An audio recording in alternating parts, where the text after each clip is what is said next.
I'm a 30-year-old woman engaged to Joseph Mayo, who's 32. We got engaged a few months ago, but haven't begun planning our wedding. We currently live separately because I'm the primary caregiver for my mother.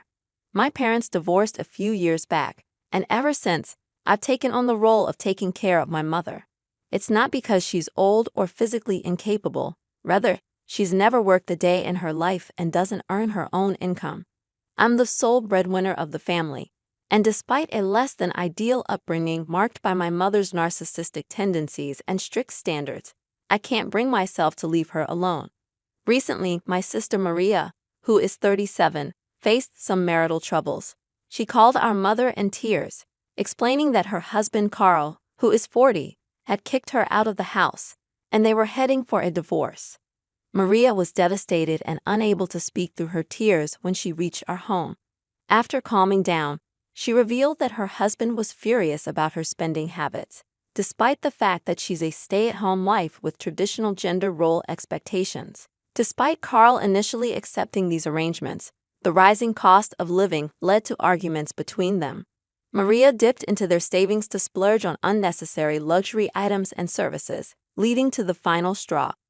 Carl felt he couldn't work long hours only to come home to a wife who refused to grasp the financial difficulties they were facing. I sympathized with Carl to some extent, given Maria's spending tendencies. However, neither my mother nor Maria saw eye to eye with Carl's perspective, which was not surprising, considering their history as non-contributors who had never held a job. Maria divided the household chores with Carl, expecting him to come home from work and cook as well, which seemed overwhelming for him. I couldn't help but feel for him in this situation. I knew it wasn't the right time to confront Maria about her actions, especially when she was already heartbroken. I offered Maria a place to stay with us for as long as she needed, despite requiring some budget adjustments on my part. It was the right thing to do since she had nowhere else to go. The initial days were challenging as we all adjusted to this new living arrangement. Maria's emotional breakdowns were frequent, and I couldn't help but empathize with her situation. During one of her moments of vulnerability, she suggested that, out of respect for her divorce and her grieving period, I should postpone my wedding for at least 3 years. She felt this would give her time to process her divorce. I stared at her in utter disbelief because there was no way I was going to postpone my wedding for her. When I looked at Mom, she simply nodded in agreement, as if this was a perfectly reasonable suggestion. I firmly declined and retreated upstairs to my room. Imagine my shock when, 2 weeks later, I spotted her in a cafe with Joseph, laughing and chatting as if nothing had happened. Joseph had told me he had errands to run, and I had no idea he was meeting up with my sister. I was livid, and I confronted them, but Maria brushed me off, claiming she was merely trying to be friendly with a new member of the family. I found this behavior utterly unacceptable, especially coming from Joseph, who was well aware of my strained relationship with my mother and sister. I stormed home and confided in Mom about what I had witnessed. To my astonishment, she remained nonchalant, stating that it was okay because Joseph was good-looking and she needed the confidence boost. According to her, who else to turn to for such reassurance than family? I couldn't believe my ears. I reminded her that Joseph technically wasn't even family, considering they didn't want me marrying him for the next 3 years. Yet, here she was, cozying up to my fiancé as if it were nothing. Mom casually asserted that this was how things were and warned me to prepare for Joseph to leave me, citing Maria's attractiveness as an inevitability that would lead men astray. I couldn't fathom my own mother, whom I supported, saying something so hurtful. I realized I needed to rid my life of this negativity, both from Mom and Maria. Determined, I put my plan into motion. I began searching for one-bedroom condos to rent and shortlisted a few job options that either my mom or Maria could pursue to support themselves. I was tired of being their cash cow and emotional punching bag. After a couple of weeks, I found a suitable place not far from my workplace. I kept my distance from Joseph, deciding to give them the silent treatment, as my mind was already burdened with too much. I had made up my mind to end things with Joseph due to his concerning connection with my sister. Once I had everything arranged, I called for a family meeting in the living room. I told Mom and Maria that I was moving out. Although I had covered the rent for the upcoming month, they would have to figure out their situation afterward. Maria had the audacity to laugh at my decision, but I was dead serious. I handed them a list of jobs I had researched, explaining that these positions could cover their basic expenses. I made it clear that I was done being taken advantage of by them.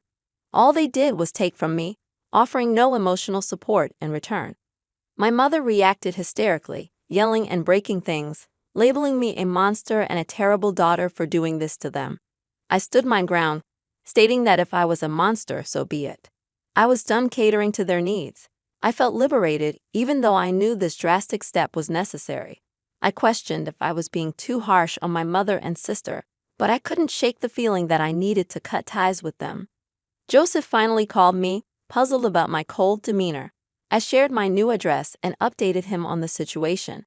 I revealed that Maria had been flirting with him, and my mother had implicitly encouraged it. Joseph showed me a text from my mom, claiming they were planning a surprise birthday party for me. He had met Maria at the cafe, expecting both of them to be there. However, my mother had backed out at the last minute, leaving Maria to be overly flirtatious. Joseph sensed something was wrong and wanted to share this with me, but my distant attitude had prevented him from doing so. I apologized for my behavior, and I asked him to cut off all contact with my family and block them, which he promptly did. Joseph and I reconciled, but with this new information about my family, I knew forgiveness was beyond reach. Our wedding date has been set, and despite the overwhelming details and planning ahead, I'm filled with excitement. I cannot wait for this new chapter of my life to begin. On another note, my mother has found a job somewhere, but she continues to hurl insults at me whenever she gets the chance. I remain undisturbed, having cut all ties with both her and Maria. I've deliberately removed their negativity from my life, and since moving out, I've found immense happiness. Today, I had my first dress fitting, and I felt absolutely beautiful. Although I missed my mother and wished she could be there, I was surrounded by an amazing group of friends who offered their unwavering support. My aunt, a motherly figure to me, drove down to help, and she's been incredibly supportive throughout the entire wedding planning process. Joseph's family has also been remarkably helpful and understanding. Paul, one of Joseph's relatives, reached out to offer his assistance. He assured me that I could call him anytime if I needed help with the wedding preparations. He's even invited to the wedding, unlike my mother and Maria, a fact that now makes me chuckle. While there are moments when I find myself missing my mother, deep down, I know that removing her from my life was the best decision I could have made. I'm embracing this new chapter with positivity and surrounded by people who genuinely care about my happiness. Diego, congratulations on your wedding. I'm delighted to see you surrounded by such supportive people now. I'm incredibly proud of you for standing up for yourself. Good job. Let them wallow in their misery and complaints. You don't owe them a thing after all you've done for them. Focus on your future and let them stay in the past where they belong. As for my own story, I'm a 27-year-old woman who has been a sleepwalker since I was 7 years old. This condition has been a part of my life, with periods of respite ranging from a few weeks to a few months. Every person I've dated has known about my sleepwalking, and my now husband Julian, a 30-year-old man, was no exception. He found it amusing and accepted it without hesitation. However, Julian's mother never warmed up to me, and her disapproval seemed unrelated to my sleepwalking. She simply felt I wasn't good enough for her son. Julian consistently stood up for me, defending our relationship. When he informed her of our decision to get married, he firmly shut down any unnecessary comments, forcing her into reluctant silence. For a few weeks before our wedding, Julian's mother had to move in with us due to a minor accident she had. Sharing a space with her was something I dreaded, but I accepted it since it was Julian's duty to care for his mother. We got married 10 days ago, and as expected, my mother-in-law found fault with everything I did. On the first night, she witnessed me sleepwalking and screamed in fear. Unaware of her reaction due to my condition, I continued my sleepwalking routine. Julian found the situation rather amusing and recounted the entire incident the next morning. Mother-in-law, frightened, called me names like witch, but Julian intervened, explaining my condition to her. Despite his explanation, she remained resentful, considering me a threat due to her religious beliefs, which had not influenced Julian during his upbringing. I calmly clarified my condition to her, but she remained unconvinced. The real blow came one night when mother-in-law insisted I sleep away from Julian to prevent my demonic habits from affecting him. She even threatened to lock me outside to protect her son from what she perceived as my affliction. I gazed at her in utter disbelief, but her expression remained deadly serious. On the other hand, Julian couldn't contain his laughter. He told his mom to leave us alone and assured her that we'd see her tomorrow. After a lingering stare at me, she eventually left the room. The following morning, I awoke to find myself on the porch, bewildered about how I had ended up there. My mother-in-law suggested I might have picked the lock and gone outside, a possibility that didn't seem far-fetched, considering I had done it a couple of times as a child. I brushed it off as a rare occurrence and carried on with my day. However, the next day, I found myself on the porch again, which was strange because such a pattern had never occurred before. I discussed my concerns with Julian, who shared my worry. He decided to have cameras installed around the house and promised to check on me periodically during the night. I appreciated his concern and cooperation, but requested him not to inform his mother about the cameras. While the camera company was setting up, I accompanied mother-in-law to her regular doctor visits. We maintained a silent distance, a situation that suited me just fine. Upon our return from the doctor's appointment, the cameras had been installed. The following morning, I once again found myself on the porch, confirming my suspicions that something was amiss, and I suspected my mother-in-law's involvement. Observing her unusual smugness over the past few days, I quietly went upstairs and reviewed the footage from the cameras. Suddenly, it all fell into place. My mother-in-law had been scheming behind my back. She would rise in the middle of the night, open the main door wide, while ensuring all the internal doors were closed. When I, sleepwalking, ventured outside due to the open door, she would shoot and bolt it shut, preventing my return. In the early hours of the morning, she would discreetly reopen the latch to suggest that the door wasn't locked, creating a false narrative that I had gone out on my own. I couldn't fathom the extent of her deceit, especially considering her supposed illness. Yet here she was, plotting to keep me away from my husband at night. I felt an urgent need to tell Julian about my discovery, but I knew he was overwhelmed with work and had to leave on a 2-day business trip that night. Realizing that this situation had become increasingly dangerous, I decided I had to confront his mother on my own. A part of me wanted to confront her directly, but the vengeful side of me sought to make her understand the consequences of her actions. I reached out to my dad, knowing he had connections in the area due to his realtor background. He had maintained good relations with many people, including the man in whose house my mother-in-law resided. It was my dad's influence that had secured her a place at a lower rent. I asked him to call the man and persuade him to increase the rent for my mother-in-law starting next month. Meanwhile, I continued to document the sleepwalking incidents, ensuring I had evidence of her deceit every morning.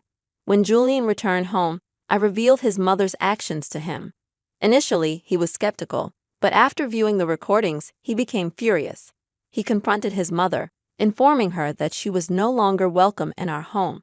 She attempted to justify herself, claiming she was protecting him from the same demons she believed possessed me. Julian firmly told her she needed to leave immediately. She reacted with tears and tantrums, but Julian stood his ground. Though she left reluctantly, I knew life would only get tougher for her. I questioned whether I was in the wrong for standing up against my mother-in-law. A week passed since her departure. The sleepwalking continued, but at least I no longer ventured outside the house. Today, my mother-in-law called, sounding upset and anxious, discussing her financial struggles. She expressed a desire to live with us. Julian firmly rejected her request, refusing to jeopardize my safety. She asked for money, but Julian declined, emphasizing that her affordable housing had been arranged due to my dad's connections, making it clear that she couldn't exploit my parents' contacts while mistreating me.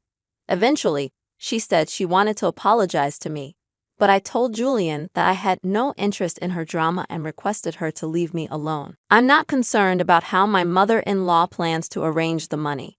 She will likely have to downsize, but Julian and I are adamant that she won't be living with us.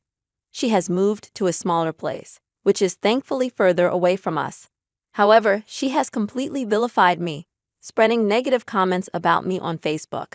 While I usually avoid such drama, Julian refused to tolerate it. He publicly exposed her mistreatment of me, leading other family members to turn against her and call her out on her behavior. Since then, there has been a significant silence on her end. Julian and I are currently enjoying our honeymoon in Italy. We've explored Rome and are heading to Venice, Milan, and Bologna. If time allows, we might visit other countries, but our main focus is Italy. My mother-in-law was bitter when she found out about our trip to Italy and attempted to make amends. However, I know her true intentions now. Julian has left any possibility of reconciliation up to me, respecting my decision not to reconcile with her. Mother-in-law tried to play the victim on Facebook again, but she was promptly shut down by others. It was quite satisfying, and I can't help but revel in my pettiness. I'm grateful to have a supportive husband who stood up against his mother for me, as not all spouses are willing to do so. I'm looking forward to the rest of my life with Julian, enjoying every moment. Thank you for your kind words and support. Remember, if you have your own story to share, feel free to email us at the address provided in the description. Your engagement with the channel through likes and subscriptions is greatly appreciated. We'll be back soon with more stories. Thank you for tuning in.